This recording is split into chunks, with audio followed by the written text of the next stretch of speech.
नमो भगवते वासुदेवाय।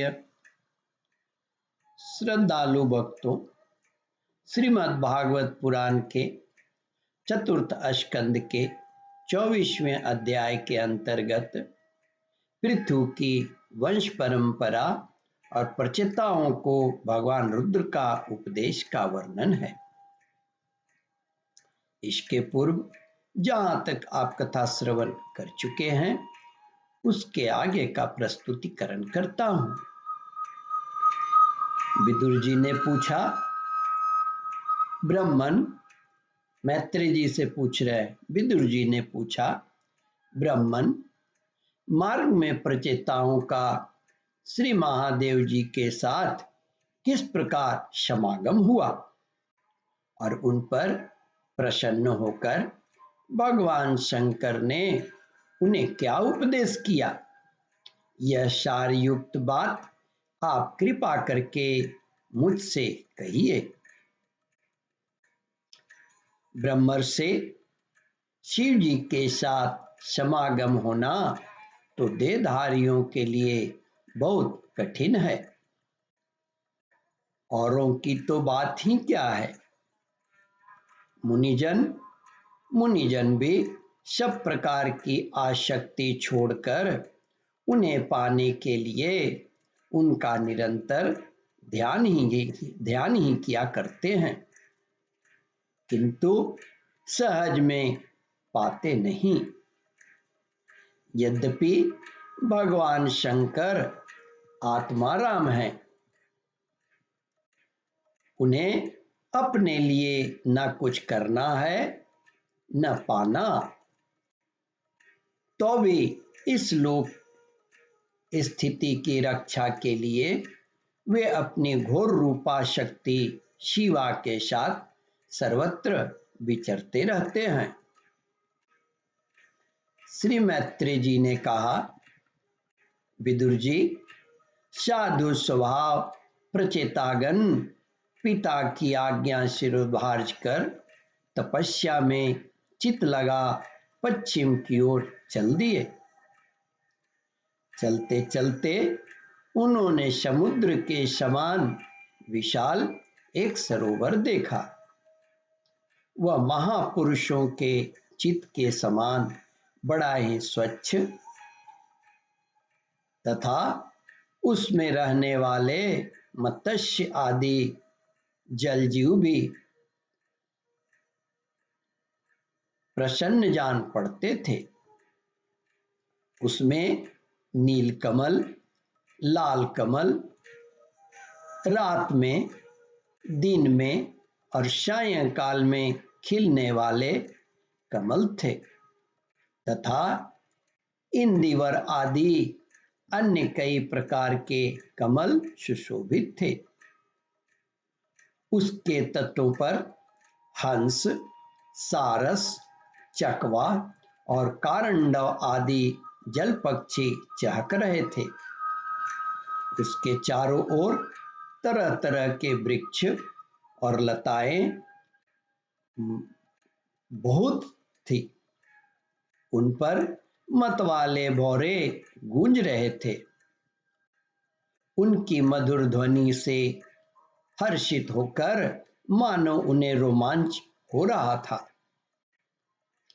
कमल कोश के पराग पुंज वायु के झरोकों से चारों ओर उड़ रहे थे, मानो वहां कोई उत्सव हो रहा हो। वहां पर महान मृदंग, पनौ आदि बाजाओं के साथ अनेकों दिव्य राग रागनियों के क्रम से गायन की मधुर ध्वनि सुनकर उन राजकुमारों को बड़ा आश्चर्य हुआ। इतने में ही उन्होंने देखा कि देवाधिदेव भगवान शंकर अपने अनुचरों के सहित उस सरोवर से बाहर आ रहे हैं। उनका शरीर तपी हुई सुवर्ण राशि के समान कांतिमान है। कंठ नीलवर्ण है तथा 3 विशाल नेत्र हैं।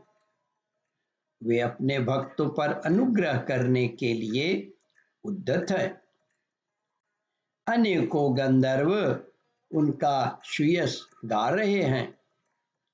उनका सहसा दर्शन पाकर प्रचेताओं को बड़ा कुतूहल हुआ और उन्होंने शंकर जी के चरणों में प्रणाम किया।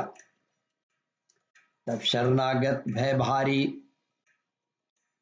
धर्मवत्सल भगवान शंकर ने अपने दर्शन से प्रसन्न हुए उन धर्मज्ञ और शील संपन्न राजकुमारों से प्रसन्न होकर कहा। श्री महादेव जी बोले, तुम लोग प्राचीन बरही के पुत्र हो, तुम्हारा कल्याण हो। तुम जो कुछ करना चाहते हो वह भी मुझे मालूम है। इस समय तुम लोगों पर कृपा करने के लिए ही मैं तुम्हें इस प्रकार दर्शन दिया है। जो व्यक्ति अव्यक्त प्रकृति तथा जीव संज्ञक पुरुष इन दोनों के नियामक भगवान वासुदेव की साक्षात शरण लेते हैं वह मुझे परम प्रिय है।